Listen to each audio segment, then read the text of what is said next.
Hello kawan, mari saya tunjukkan bagaimana ahli silap mata mencari kad 4A walaupun kad ni semuanya telah bercampur. Okey, kita akan tunjukkan bagaimana kita betul-betul cong dan campur semua kad ni secara random. Okey, sekarang kita akan cuba tangkap kad A yang pertama.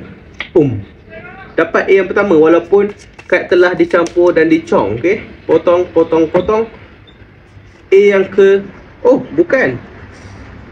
Saya tahu sebab apa. 4 ni sebenarnya menunjukkan 4A. Nampak? Kita dah dapat A yang kedua. Ini sangat ajaib. Kita cong lagi. Pastikan betul-betul bercampur. Tengok, di atas tiada A, di bawah tiada A. Okey. Kita akan cuba campurkan dia betul-betul. Congkan pula lagi begini. Okey. Sekarang kita akan dapat A yang ketiga. 2, 3A dah dapat. A yang terakhir sangat mudah menggunakan 1, 2A ni. Kita dapat A yang keempat.